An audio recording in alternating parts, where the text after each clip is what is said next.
Hello and welcome to a new co-design session with me, Francis and Karl. Let's do a Jura expedition today. Are you ready for it, Karl? I'm very excited. We've been talking about this episode for a while now, and my parents actually have a Jura as well. The question is, what is Jura really good at, and how does it compare with other machines? How important is ease of use for the end user? And how do you use that in your co-design process? So when I organize co-design sessions, so by the way, this is a typical Jura thing. We can dive straight into the topic because user friendliness in terms of maintenance of this machine, I think it scores very badly. I mean, every 2 minutes you need to either put water there, change something. It's like a baby of 2 weeks old. You need to maintain every second. So in more broadly speaking, in co-design itself, there is we often try to involve the users, but the question is, who are the users of Jura? Are they young people like us? Are they baristas? Are they professional baristas? Let's say you go for the average aged person who wants to have a simple coffee machine, let's say around 30-40 years old. Okay, I don't think this machine scores very well. That's some criticism to this point. Let's discuss it further as we're trying it out. Let's switch. Are you ready to do a switch to the next part of the video? It's a magic switch. 3, 2, 1, and oh, in the picture. Here we are again, Karl, ready to taste our Jura. Let's have a good taste here. Kind of interrupted your argument there, but coffee was done. Yes, exactly. It's not bad. What I mean, this is typically the kind of coffee you get from a full automatic machine. In terms of typically, I'm talking about the coffees I've had at work and at home, which are produced by these full automatic machines. It's good, but I mean, it's not. I mean, you can't compare this with the coffee that we are making with the DeLonghi, I think, because it has a different body altogether. Are we always making better coffee? Yes. That is because the production process is different, and the user friendliness is different. I do fully control it, but we need to repeat this experiment. Let's try and find the next Jura in the wild. Are you ready? I'm totally up for it. So here we're back. We found another Jura in the wild. Let's see what kind of... We actually have the ristretto option. Fantastic. Let's go all the way.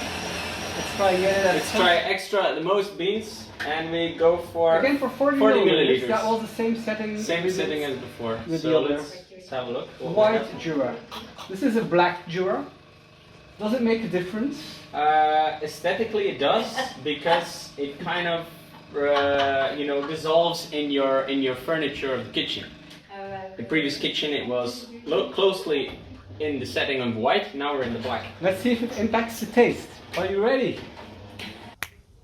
And here we are again, finally able to see if one Jura is very different from another one.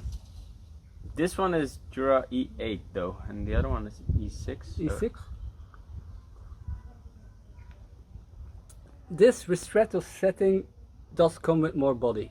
That's for me, that's a point for Jura. They are able to pull off something with that ristretto setting. But what can I say? The aftertaste is still, it doesn't provide you flavors you could get with the home setup. You're still not convinced by the Jura despite its ease of use. I think this is good for people who like to have an easy machine which produces a neutral coffee. A coffee that you could like for me, you don't get these flavors often in the typical Belgian coffee machine that runs through I don't know how you'd call that, the typical coffee machine, or The typical drip kind of drip kind of machine, and the one that it's the same with the French press. I don't think you get the special flavors out of these types of coffee machines you could get with a home barista setting. a real But then espresso again, machine. let me just add one more important factor. Francis roasts his own beans, fresh beans.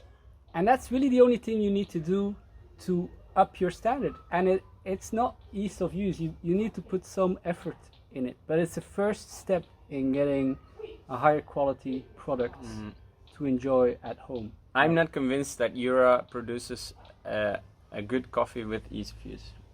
It produces good coffee, but not with ease of use. Okay, but so how important is it for somebody to try and convince people that they should put more effort in the kind of coffee they drink? What do you mean? Like, you can do a co-design session trying to come up with a better solution, but how much can you expect to convince end users that they should put in more effort? Yeah, that depends on exactly, that's a good point. And I think that depends on the coffee experience. If you ask a barista like yourself, let's say semi-pro barista, if you'd like... Only semi-pro. If you'd like to have a coffee experience without having to modify anything, then you'd say, no, actually I'm not interested. I would like to manage the whole process myself. And that becomes a whole different story. If you have the mindset of wanting to be able to manage the whole process, then user friendliness gets a whole new connotation, a whole new meaning. For a user friendliness, I assume for you, would be to have a easy fixing of the pressure, the grinding settings, the pre-infusion, all those kind of things. So it depends. It depends on who you envision your users to be. Yeah, that's why if you want to develop a product, it's really important to think about the end user and not too narrowly. Too many industrial products are focused on some kind of type of end user which is not really representative for the product they're trying to sell. Okay, interesting. Thank you, Karl, for this insightful. I mean, I think our episodes are getting more insightful and useful for people to follow. Thank you. See you next time. Enjoy your cups of coffee. Bye. Bye.